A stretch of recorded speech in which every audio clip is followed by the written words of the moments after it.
Okay, what's going on, guys? Welcome back to another video. Today's video, we are here for Parasyte the Maxim episodes 17 to 18. This show has just been fucking unbelievable as of late. I have watched, I think, like 10 episodes within the span of like a week.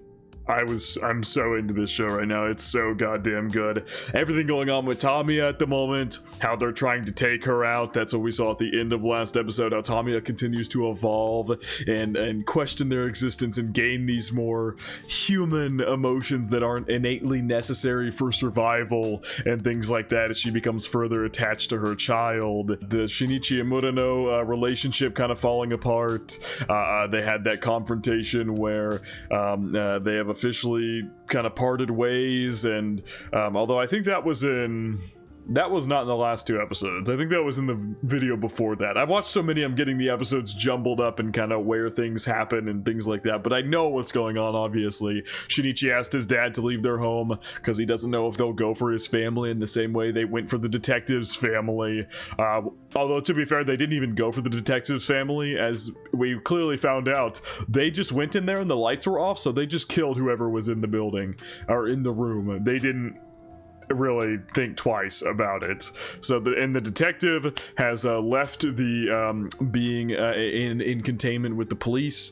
I say containment, but he was like working with them, but he gave them information and left, and he's trying to go do something on his own, so we'll see where that leads. But yeah, Shinichi is currently just on the run, so we'll see where this is gonna go in these next two episodes. Also, Shinichi keeps having these dreams where he's talking to this like weird looking bone structure thing that has Migi's voice and is talking as though it is Migi, almost as if both a version of Shinichi and Migi exist within his brain where they're talking, and the two in reality aren't in getting any of that at all. I don't know, there's something going on there that we gotta pick apart as well, because apparently Shinichi looks completely different, and so does Migi, so we'll see exactly what's going on there. But yeah, a lot of stuff going on here, and I'm so excited to see where we continue to play out as this show just gets peaker and peaker. We've got, what, 8 episodes left?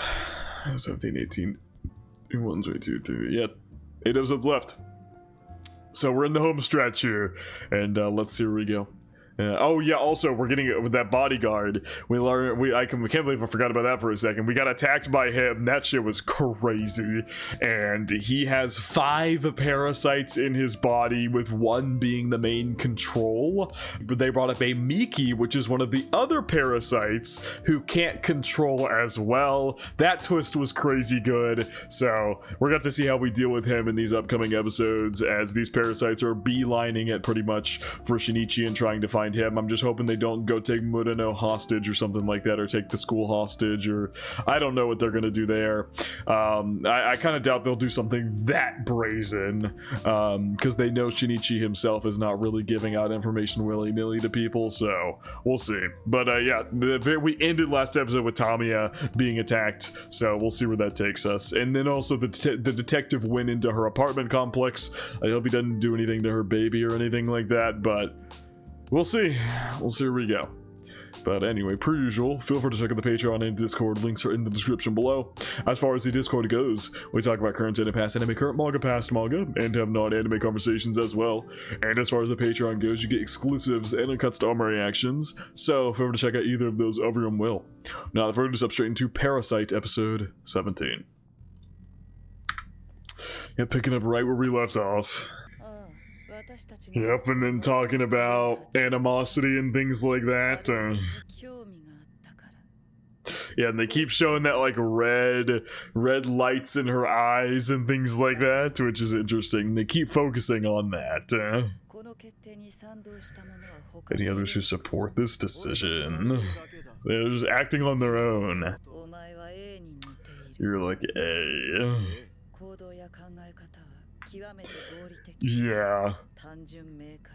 Yeah, he's like A in that he's just making this decision that he thinks is best for survival, and that's it.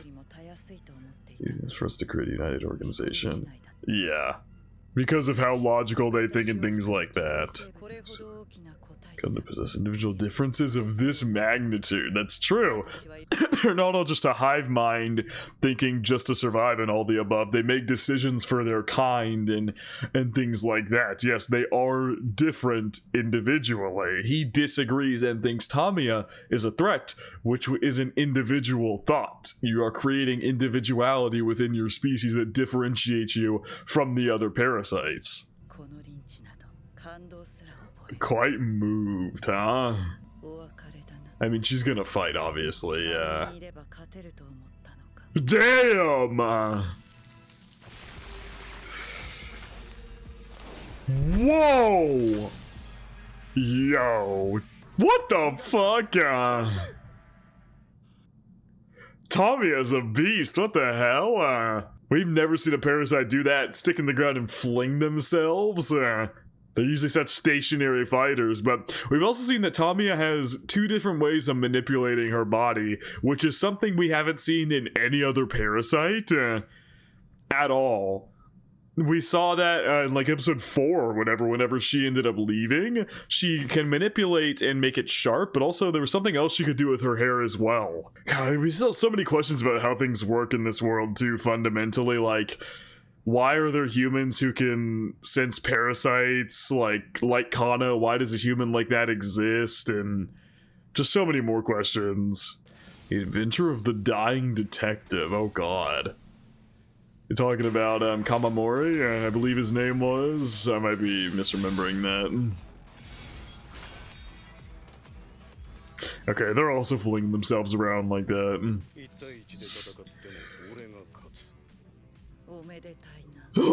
Damn, ignorance is bliss is crazy.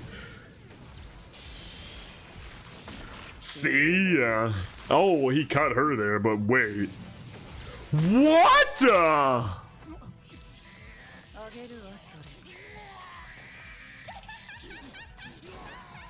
She laughing as she runs away? And she just burrowed into him. What the fuck? She split a part of herself and injected it into him. This is the first time we've ever seen Tamiya in action using her parasite abilities, even since the beginning of the series.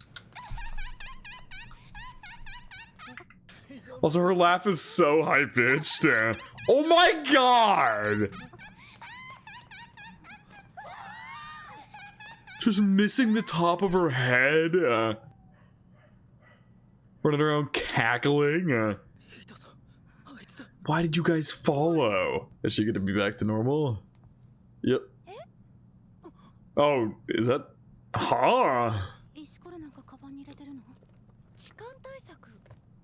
Protect myself from perverts? What is happening? She looks different too. After she split.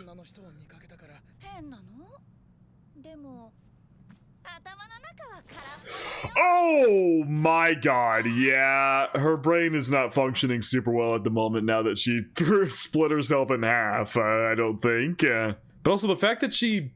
So, I'm gonna let this play out, but I have so many questions about how she's able to function. Like, because the whole thing about injecting yourself into some, like...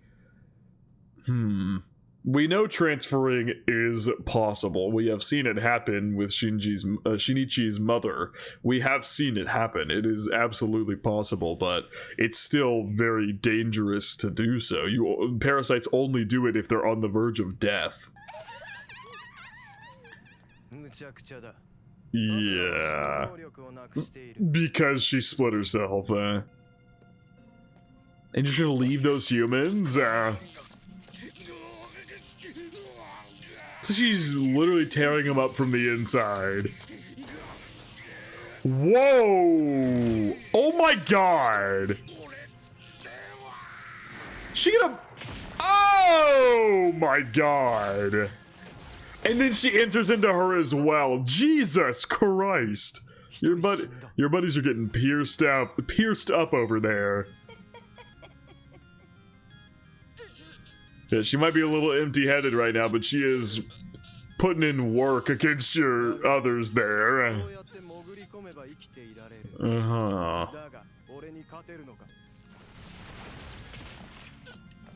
She's not trying to take over. Yeah, she's not trying to take over. She's trying to make them kill each other is what she's doing. And then when it's all said and done, she's going to return back to her main body. Oh, God. Interesting. Parasyte's vying for their lives by saying, I'm on your side. Ooh. I think it's gonna return back to the main body now. Oh! Yo! He's still trying to fight back. And now she's talking normally again. I guess the part returned to her? And emit signals. She's learned that she can split like Migi does. So in theory, could Migi split and then enter another parasite and take them out from the inside? It's friend or foe, yeah. And now she reassimilates.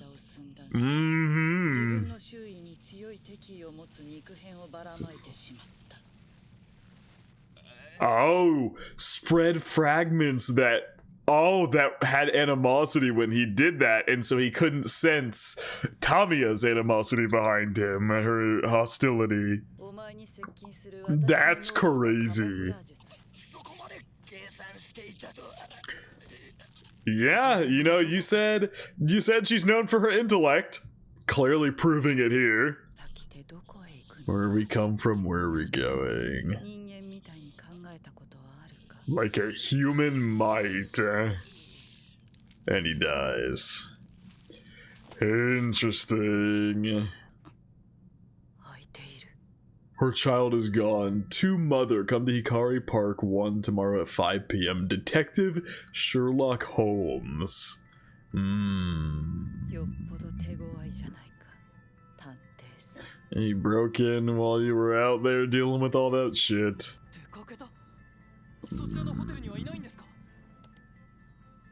This is the detective looking at, yeah, his wife and kid. Okay, no. It's fucking Tamiya. That's Shinichi! Oh my god! I thought that was the detective, but that's Tamiya looking at their dad's pictures on his computer of Shinichi's mother, because she learned that Shinichi's mother was killed by a parasite last episode. Oh my god. No, she's not. Are we gonna get a team up? Are we gonna get a team up with Shinichi and Tamiya? What? Something I'd like to give you.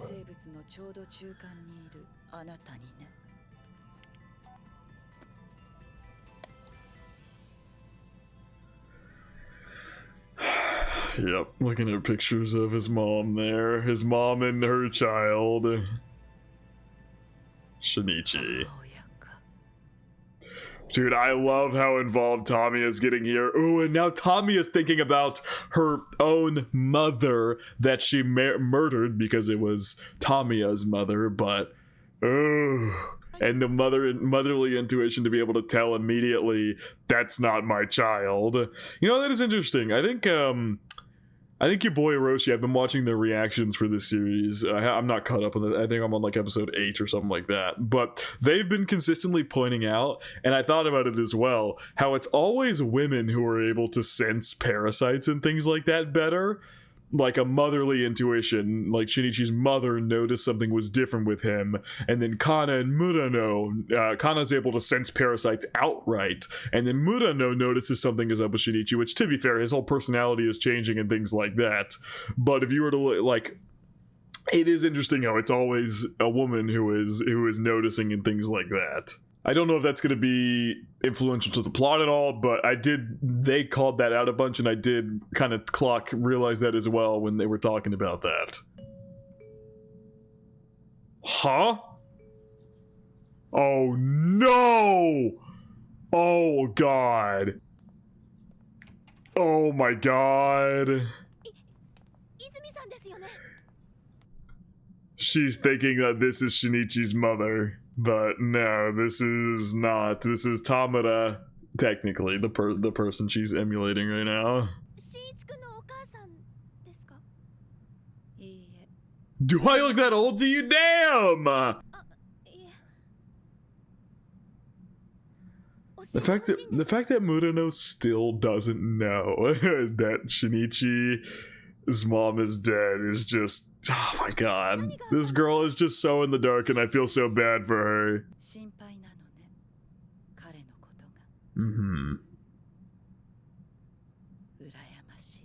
I'm envious.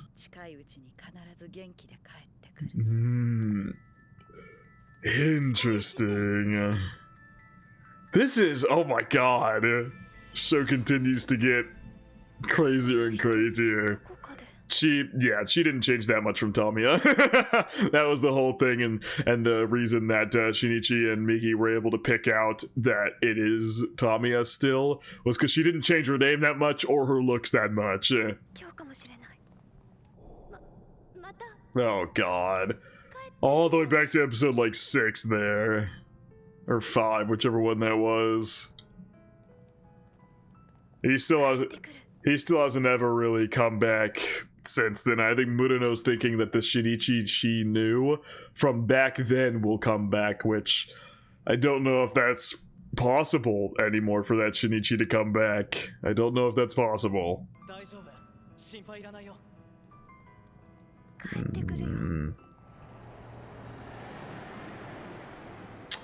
Oh my god, he's right there. God damn. Oh, did she sense him there? Oh, is she gonna run after it? Oh my god, this piano. It feels like we're about to hit a really big moment here. She did, but the only reason that Shinichi told her was because her life was on the line if he didn't. And Migi will not. Ooh. Oh, and oh shit. And oh, this is, oh my god, Murano getting involved with this. Uh-oh. But I was gonna say something and I forgot. God damn it. This moment interrupted my train of thought. I don't remember now. Oh my god, Tamiya is running away fast as hell. Oh my god! Is it time for Murano to find out the truth, or is she just gonna be left in the dark once again? Oh my god, this poor girl. Oh. Whoa. Okay, random old man here. Ooh, they're in Tamura's apartment because the detective did leave Kamamori. I think that was his name, right? Maybe, I don't know. It doesn't matter. He left that notepad and it said Tamura Reiko on it, so they went to her apartment.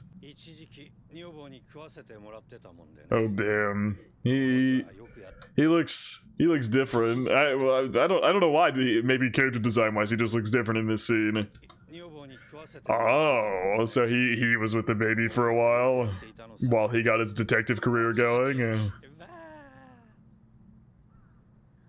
He's not gonna do anything to the baby. There's no way he would. Yeah, she did say 5:20, which is interesting. The detective asked her to meet there at 5, so is she planning on getting her baby back and then meeting Shinichi after that for some purpose? I don't know. Let's see. Uh-oh, is he about to run into Murano here? Yep, she's also coming into Hikari Park 1. Oh god, this poor girl, she has to learn something's going on here at this point. Like this, she has to. There is so much going on in this one vicinity here. I don't even know, man. I don't know.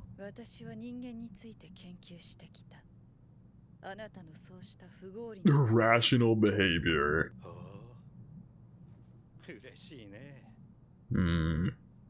Is irrational behavior to kidnap her baby and all the above? Crushing weight of the grief when you've lost. Ooh, I love that. The enormity of the happiness you've created for yourself in your life, and what it feels like for all of that to come crashing down. The crushing weight of grief when you've lost everything.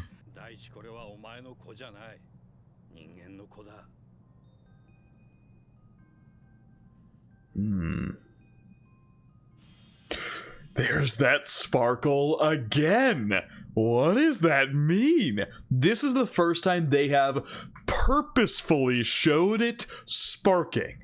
We've seen it in her eyes on several occasions before. I pointed it out. But this is the first time we've seen it spark in her eyes in particular, to show it is a poignant, purposeful thing. Ooh. I've never sensed such a signal coming from one of my kind. Ooh, what is this emotion? Could she be a chain reaction to all the other parasites? She is the first to experience a certain emotion, and the signal she sends out, because all the parasites are so used to the only signal they pick up is a signal of animosity or hostility when it comes to like an emotion sense, is they pick up that hostility. Picking up a signal of a different emotion might be a chain reaction for them to like conceptualize said emotion for themselves and understand said emotion for themselves. What the fuck? This is huge. Well, I don't know what emotion she's feeling at this moment, but this could be the biggest moment of this entire series so far. For Migi to understand, or for Tamiya to experience some kind of emotion, one that Migi can pick up on. One iota of the grief I've felt. No way! Okay, I like, oh god, this is, no. Killing an innocent baby does nothing. It does nothing. It does nothing. This baby has done nothing wrong. No matter how...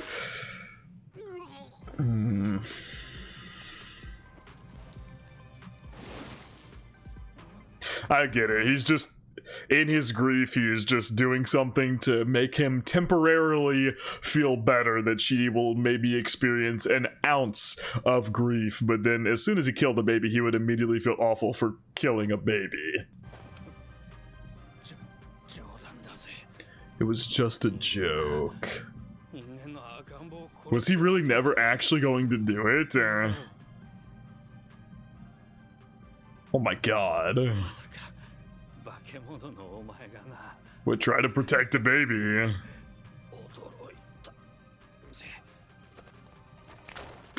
Jesus Christ. Ooh, did she feel like... I'm curious what the emotion Migi picked up on was, but it might have been a protective emotion. She stabbed him to save her baby because she thought he was gonna kill it. Dude, oh my god, this next episode is shaping up to be fucking huge. What is this interaction that Tamiya and Shinichi are about to have? And Murano being here as well. It's snowing. The OSTs feel like they're building up to something too. I don't know how to put it. Oh god, who is this? The detectives are here too? Oh my god, something's crazy is about to go down in this park. She sees his body that fell. Yeah. Kuramori is his name. Close enough. I'm still saying Kamamori.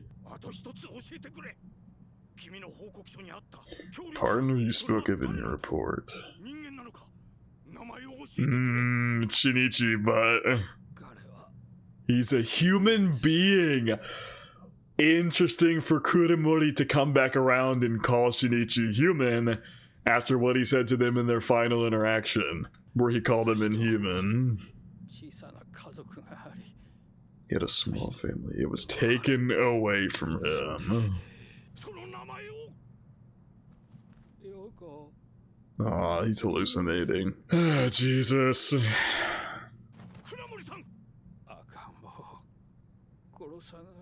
I'm glad I didn't kill the baby. So it probably wasn't a joke what he said. What he probably maybe actually in that moment was, but hesitated, and so she killed him before he could actually go through with it. And then he just said like it was a joke. But now he's saying like I'm glad I didn't do that.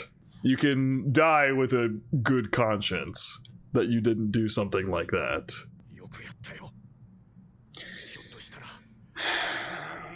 Yeah, if they're able to get a hold of Tommy, huh? Dude, oh my god.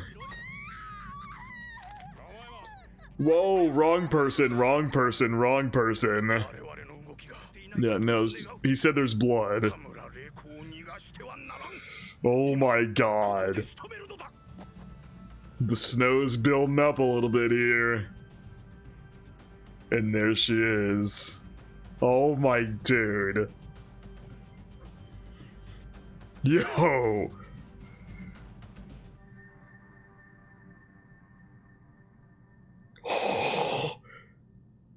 Nah, fuck that. We're going next episode. I'm skipping this ED. We are going next episode. No preview. No nothing. Episode 18. Let's go. Holy shit. This is crazy. Can't stand the way you look. Look so human. Many things with you both. Talking about, obviously, whoa. I have a bad feeling about this, so I won't drag this out. I was just saying, talking to both being Migi and Shinichi, she wanted to have evidently wanted to have a long conversation with him. Mainly as food. My number's on the low end among my kind, because she's trying to blend in so she eats as little as possible. I could supplement the lack with normal food humans eat.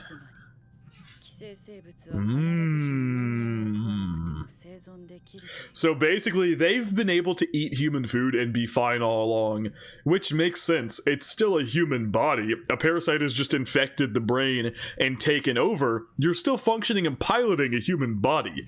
You can still eat human food and survive, but they have that directive telling them to kill humans and things like that. That makes it so they just go and kill them and eat them for sustenance.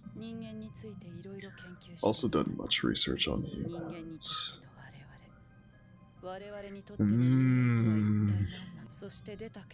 My conclusion is this. Two halves of the same whole. We and humans are one family. Children of the human race.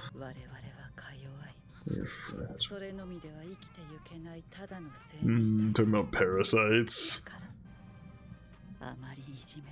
That's an interesting.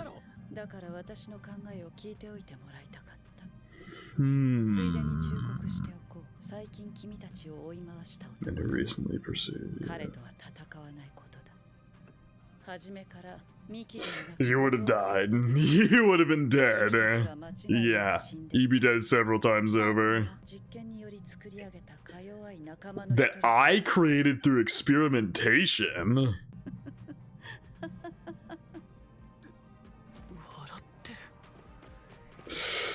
Oh god, here come the detectives. Maybe Hirokawa. What? Oh god. Yeah. Oh my god, dude. There's so much to pick apart about what she just said, but we'll come back to it. Would not have felt as much conviction. What was she about to say? She was about to say something about the mayor. Don't cut to the opening! I'm skipping the fucking opening. I don't care. There's too much going on here. Skip! Skip! I got shit to see! More than human. Is Tommy about to die here?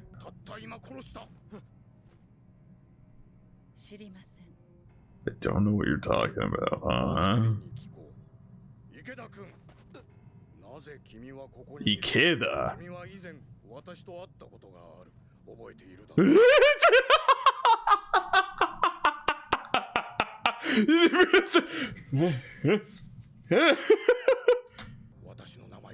Why'd you call him Ikeda? What? Why did you call him Ikeda? Huh? Why do you keep calling me Ikeda?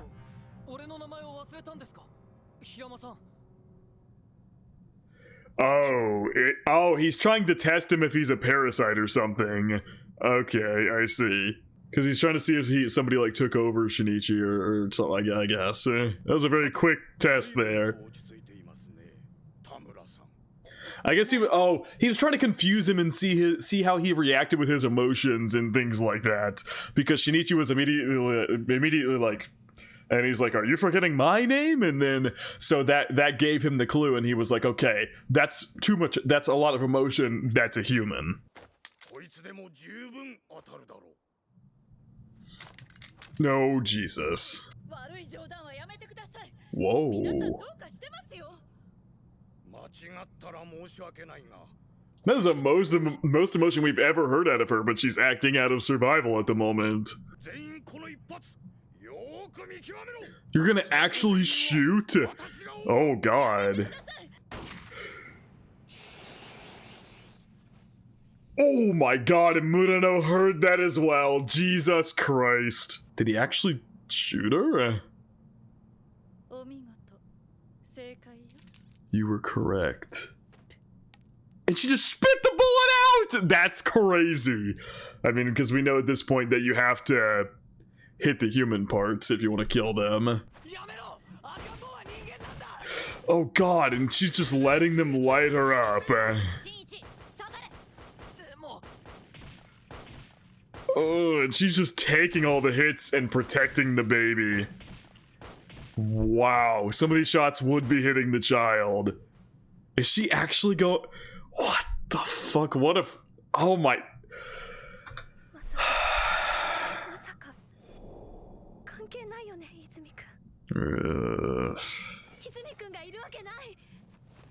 Oh, and she's running away. Good girl, leave, honestly, for your own safety. But you can't, can you? Whoa. Is that Kana? Jesus Christ, they're lighting her up. Yeah, the fact that she's doing... Oh my god, sorry. I'm so sorry. The weight of this is really just hitting me all at once here. I was just overwhelmed for a second. Parasites live to survive. Migi kind of saying that really locked me into what's going on here. Parasites live to survive. That is the one and biggest thing. Tamiya is giving her life up and saving the child's life.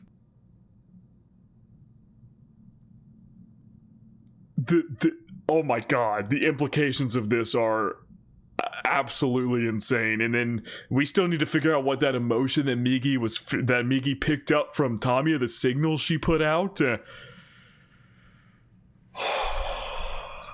This is monumental. Man, Shinichi's not going to. Wait. I can't have you run away right now. How can I speak to your humanity? What is And he turned and he's still facing her. She put on his mother's look.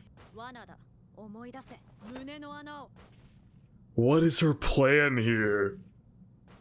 And they're still just shooting her from a distance. And he's shutting Migi up.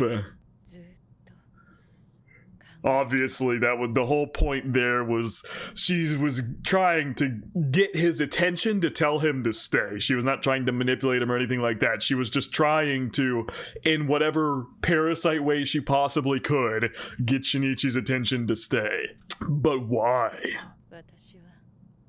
What purpose was I born into this world? Are they playing the ED? They're playing the ED right now. Come answer to yet another of my questions today. In the end, I didn't do anything to it.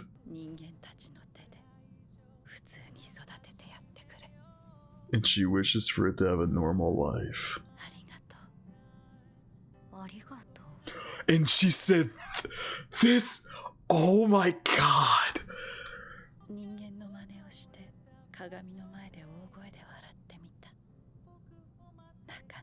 It felt rather pleasant.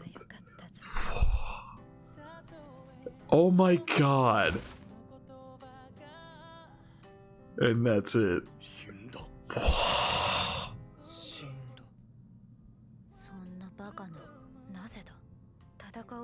Yup. She could have fought for her life and she didn't. She walked so her baby could live.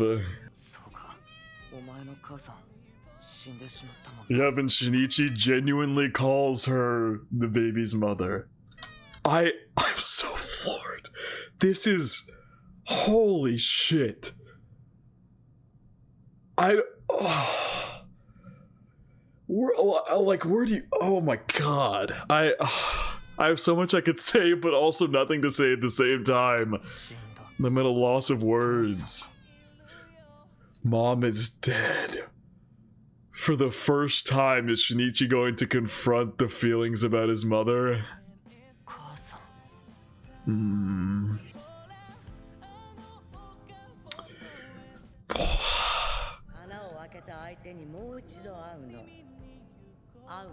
Meet the person. Yep. Ever since all that happened, oh my...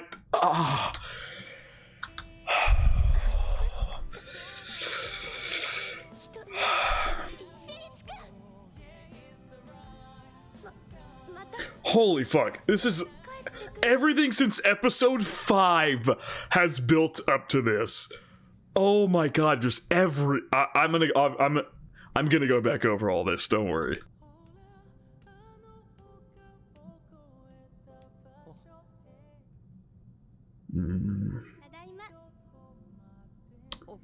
It's as if they came home from that trip.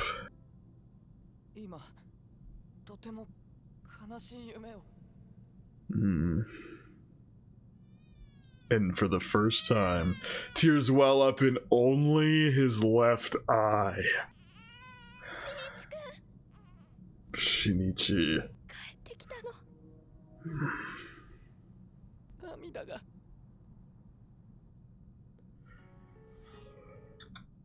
Oh my god! Holy fuck!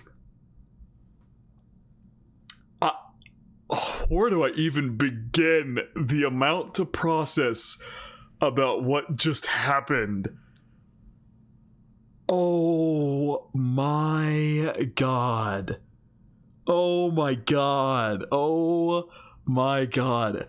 I cannot wait to see how all of this is going to affect Migi going forward.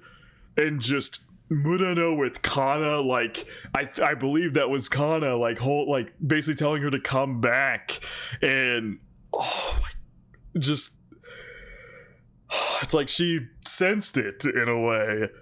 Oh my, sorry, I can't stop saying oh my god, because that was everything about the last like 8 minutes or like 5 minutes has been insane.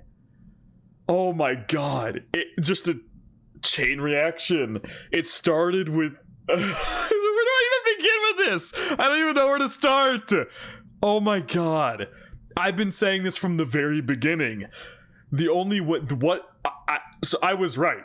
One of my theories was right. I had several for what it could have been. What locked up was in Shinichi's heart was his refusal to confront the trauma that he faced when his mother died. The day that Migi patched up his heart, the day that that parasite that had taken over his mother came back, and he saw that and got stabbed in the heart, The day that Migi patched up that heart closed off to everything. And here, for the first time, as Shinichi watched the act of a mother giving up her life to save her child, it forced him to think about his own mother and everything that has happened here. As it pans through all the memories there, and as we've continued, meet the one who opened up that hole again, and him just like how just blatantly just detached he was from any death of anything. And even when people did die, he would be shocked for a second and snap back to reality in an instant. And oh my god, the first death he reacted to was one that forced him to reconcile with the trauma that he faced the day that his mother died. And then he has this dream that they're home, a dream that can never come true. And for the first time, he cries. And Murano just knows, she can sense it, that Shinichi that she fell in love with has returned. He is, for the first time, confronting that trauma that he faced. Oh my god, there is just so much to talk about. With Tamiya, oh my god. The fact that Kana was the one to kind of like stop her, and Murano turns back around. And Migi being the one to say, like, remember the hole in your heart, but Shinichi giving Tamiya a chance. And that chance made all the difference. Damn. It's just like, I get what she's saying. Like, she has so many questions about life and existence and all the above, and whenever she'd maybe come to one conclusion about something, another question was sprout up in its place. And I mean, that's... I saw at the beginning, I saw at the end. Walking, thinking all the while. You couldn't. You became attached to a human life. It's interesting. She says raise it with human hands to lead a normal life, as it's, you know, grasping onto her hair, her main like parasite weapon that she uses. I find it very interesting here. She's like, perhaps nothing will change no matter how far I go. If I'm to stop my journey too, then that's fine. Even if I were informed that everything has reached its end, I'd just accept it. But she doesn't want this child to die. Even if she were to die, it is what it is. That's life. I mean, and she just lives for survival, and if she dies, she has no emotions or qualms about it. If her journey ends, if she doesn't find all the answers, it is what it is. But this one child, she wants it to live. I found an answer to yet another one of my questions today.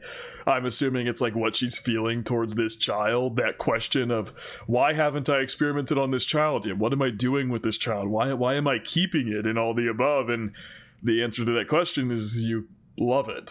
Like, because it is your child. As a mother, you love your child. I mean, dude, oh my, oh my god. And then her dying act of giving up her child to live a normal life.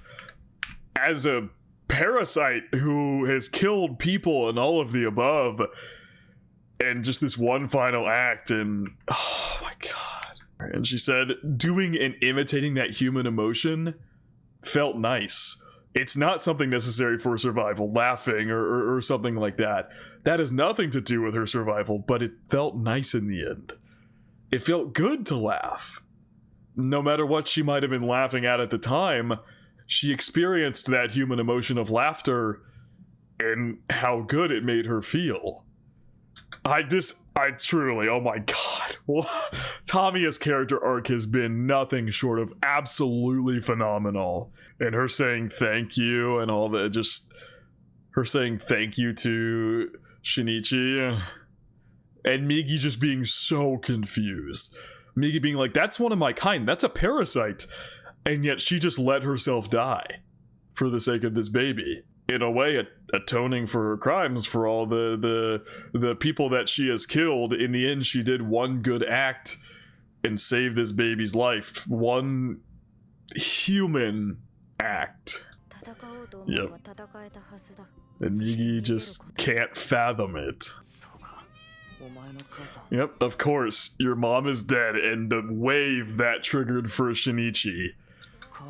Mom is dead. He never fully processed that, ever. this whole time. He's just been on the run from it.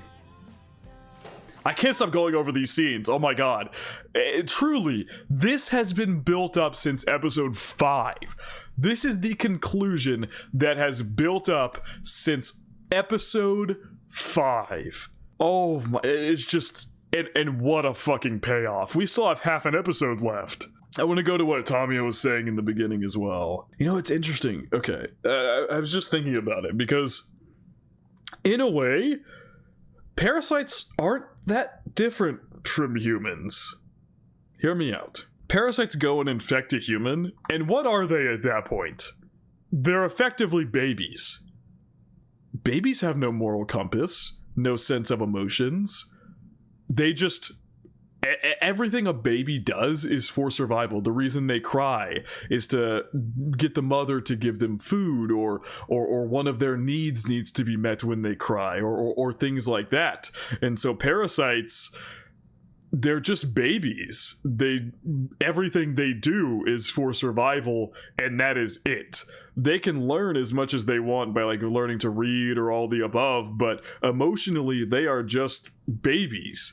And Tamiya here, although in the end she still had, you know, obviously is not entirely in tap with human emotions or something like that, but she did something to reach out to Shinichi. She appealed to his emotions by showing his mother's face, trying to show him that I'm trying to, you know, be a mother here in this instance or something like that. But effectively, parasites are babies. And Tamiya is an example of parasites can grow into emotions as well. It's not impossible.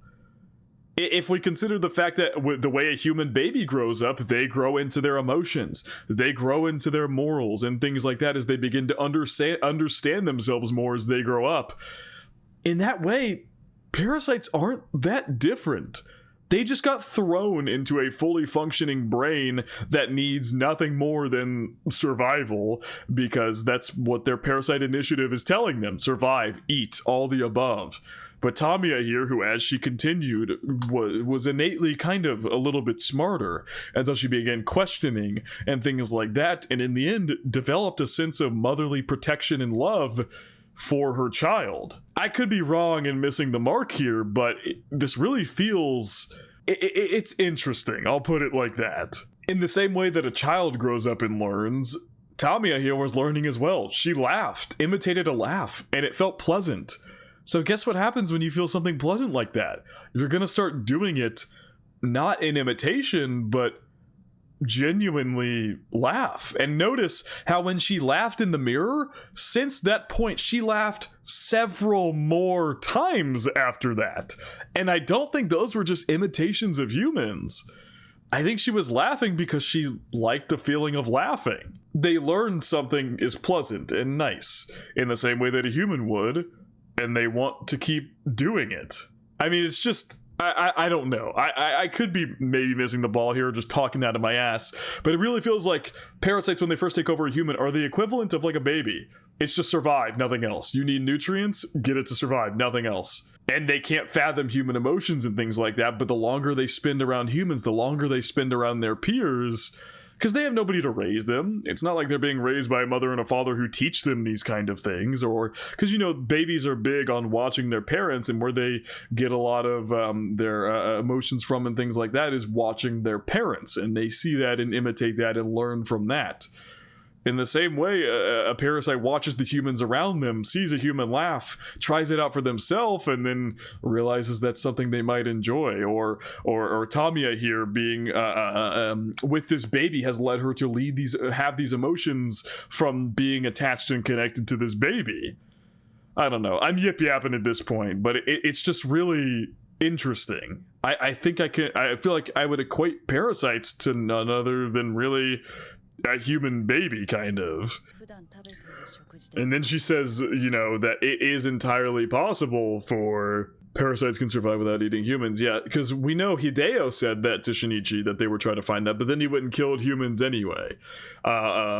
Just not actually making an attempt to do so, but Tamiya did, seemingly in the back half of her life, did genuinely try to only eat human food. Though innately I will say the bar to understanding human emotions feels more difficult for parasites, but take into account Tamiya is effectively 1 year old at this point. I think it's been something like a year since this series started or something like that. I don't know the exact timetables, but it's been a minute. She's effectively a year old, and she's already learning these emotions and things like that and adapting to these emotions outside of just innate survival. And she has seen these emotions present in other parasites, where parasites are learning more, you know, about their kind and having emotions like hostility or animosity towards one they think is dangerous or things like that. All of them are garnering and gaining different emotions from their situations and things like that. And of course, for some parasites, it's clearly more difficult than others to gain emotions. Tamiya is really smart innately, so that helps. But they're only like, most of them only came into existence like a year ago. It kind of all happened at the same time.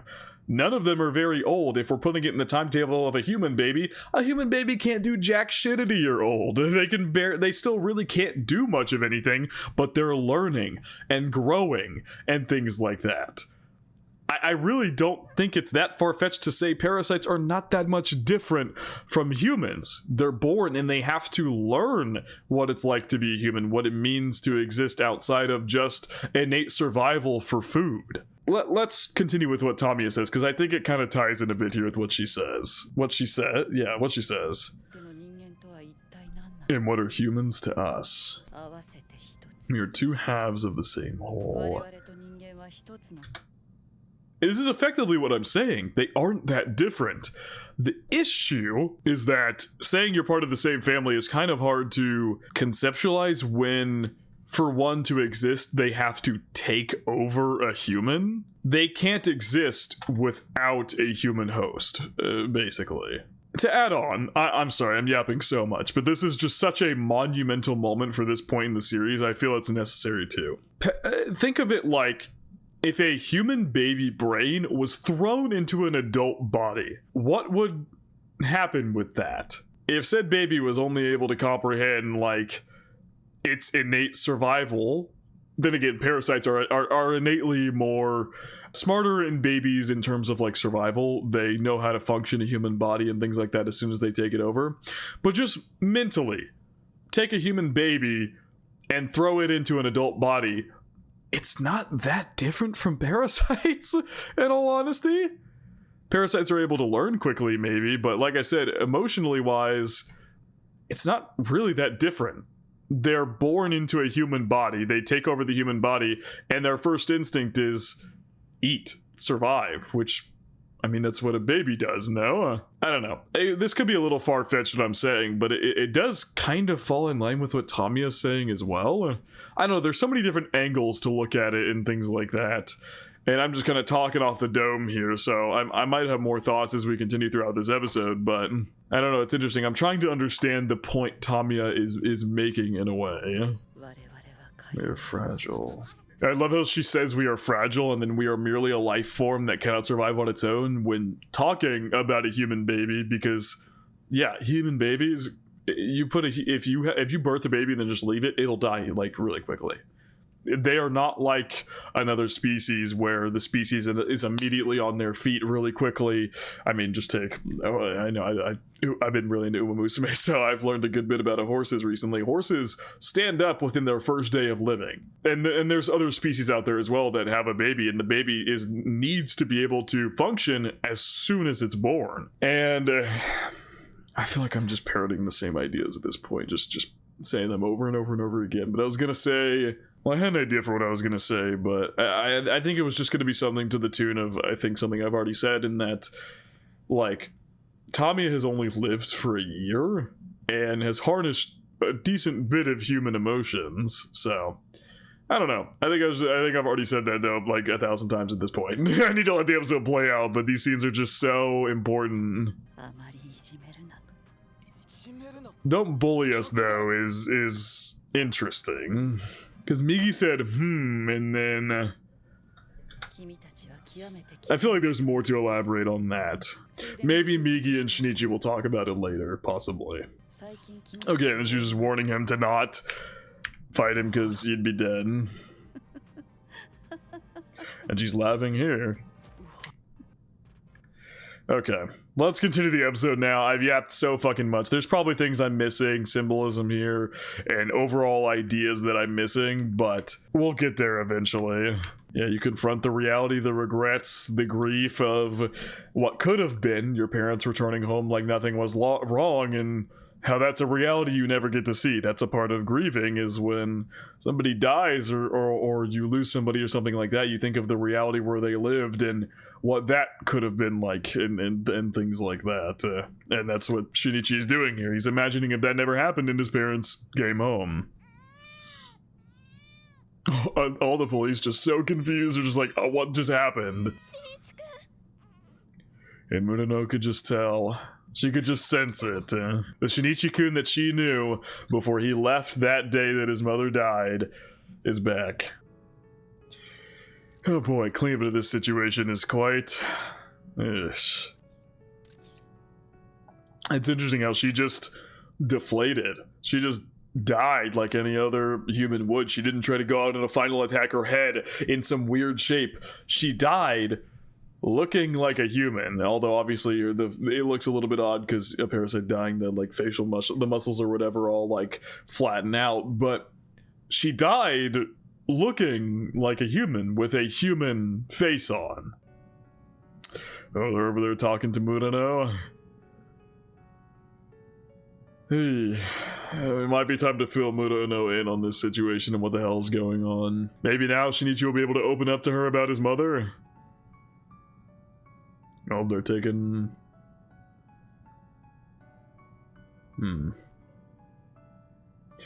Jesus Christ, what an episode, man. Oh my god. Are they not? Are they letting him go back to school? Okay. I'm still scared the government, like the mayor and his group are gonna... Also, Tommy was gonna say something about the mayor, by the way. We still haven't forgotten about that. But, yeah, I'm just worried they're still gonna come after him and his father. They're not done with him. But they did drop a few members. Yeah, they stuffed it all down. It's interesting how even... I feel like there's gotta be some symbolism in the fact that even his right eye teared up a tiny bit. Just a tiny bit. His left eye, you know, the left side of his body that is not affected, the tears were streaming, and his right eye teared up ever so slightly. I'm gonna hold on to that thought, because that feels symbolic, but maybe I'm just talking out of my ass here, but we'll see. They got him in protection right now? Too composed. Has that ability the detectives are hoping for. Is this the Hidokawa person they keep mentioning over and over? No, Hidokawa is the mayor, no? But they were talking about some detective guy.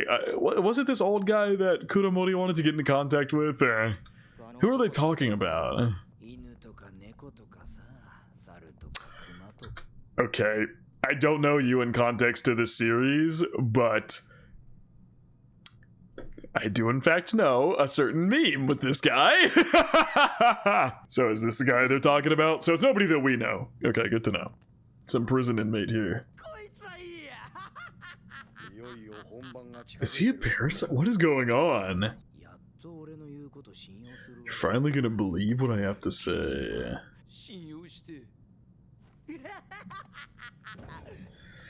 Okay, I have so many questions about this guy at the moment.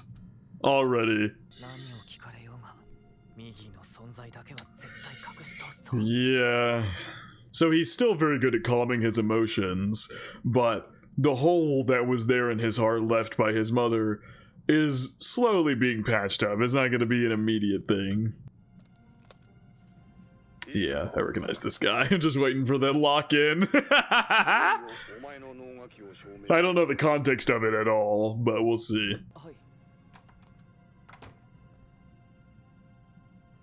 The fuck? Is he another human who can sense parasites, or is he a parasite himself? I think he might be another human who can sense parasites. Oh, so he is a human who can sense parasites. Okay. Jesus, so he had an experience with monsters and has found out he can sense them. Ooh, Shinichi might get exposed here. Uh-oh. Uragami.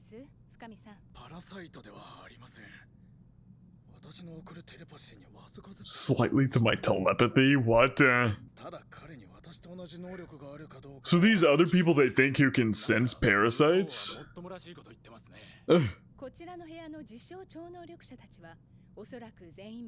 Oh, they're self-proclaimed psychics. I see. Yeah.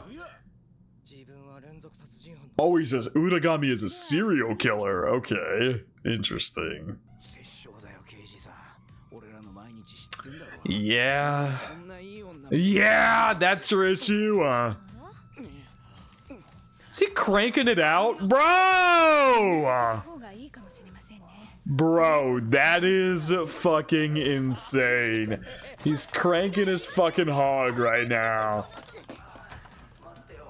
You fucking disgusting freak.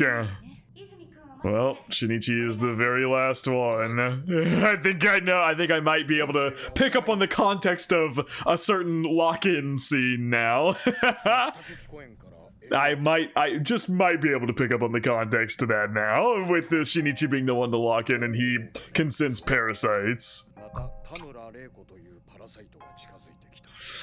Yeah. Yeah, I mean, yes.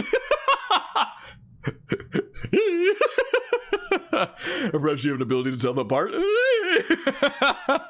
I'm certain someone who can tell them apart for me. You're the partner. Damn, Shinichi is real. See, now my thing is Shinichi is not just naturally calm, he's having to forcefully calm himself down, which is a change, by the way. Normally his emotions would just come down on their own, except for now, Shinichi's having to tell himself, like, calm down, and you'll be fine. He's having to tell himself to calm down, which is a difference from how it's been this entire time, where he's forcefully calmed down. Yeah, that I knew. There had to be some reason he wasn't sensing Shinichi or something like that, because he was asleep. Where is it at? Where's the lock-in? Yeah, by jerking off. That's insane, dude.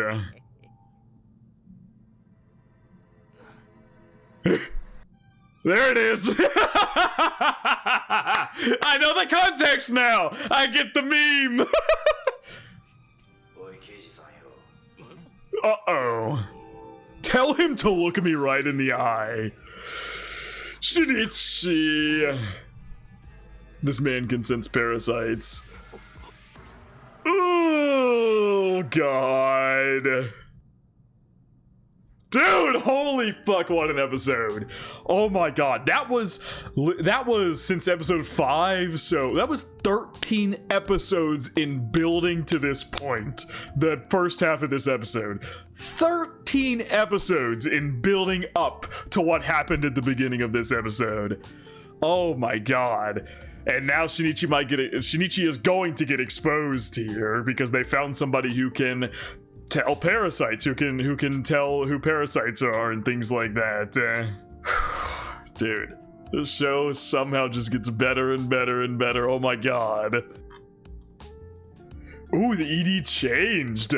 He's finally, I get it. He's finally moved on from what happened with his mom, or is attempting to move on, and so he's now stepped into the next step of his life. He's no longer turning that corner like and like, you know, I guess that whole thing pairs him with this episode where it's that dream he has where he turns that corner and both of his parents come home.